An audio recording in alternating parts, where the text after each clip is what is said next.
Sa gitna ng katahimikan ng isang maliit na isla, may mga kabataang Muslim na dinala roon. May pangakong karangalan, trabaho at serbisyo sa bayan. Ngunit sa likod ng pangakong iyon, may nakatagong sikreto. Isa sa kanila si Ibrahim Suwanek, 21 taong gulang, anak ng mangingisda sa Hulo. Ang pangarap niya, makatulong sa pamilya. Akala niya, ito ang simula ng magandang kinabukasan.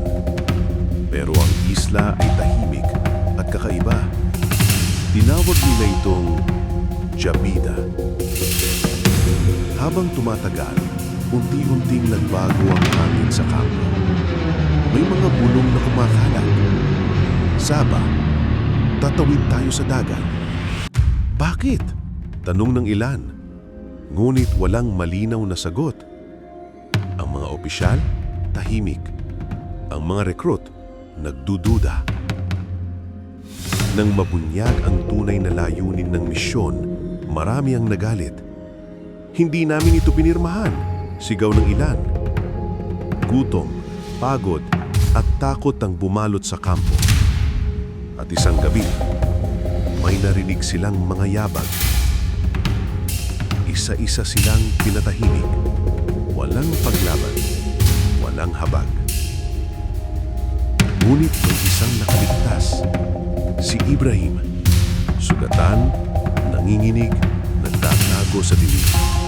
Hanggang tumalon siya sa dagat, sa pagitan ng buhay at kamatayan.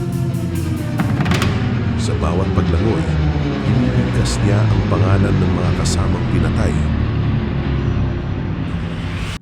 Hanggang sa sumikat ang araw at siya'y nasagip ng mga mangingisda. Dinala siya sa Manila. Doon niya ikinuwento ang lahat. Sa Senado, sa radyo, sa mga pahayagan. Isang kwento ng pagtataksil at karahasang tinanggihan ng pamahalaan. Ngunit hindi lahat naniwala. May mga gustong patahimikin siya. May mga nagbanta. At ang pangalan ng Jabida, unti-unting nawala sa mga aklat. Makalipas ang maraming taon, bumalik si Ibrahim sa isla. Wala ng kampo, wala ng bakas.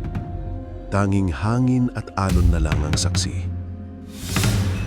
Binubulong niya isa-isa ang mga pangalan ng mga kasamahan. Hindi bilang bayani, kundi bilang mga taong ginamit at nilimutan. Ang kasaysayan ay may mga sugat na hindi nang hihilom. Ang Jabida ay isa sa mga iyon.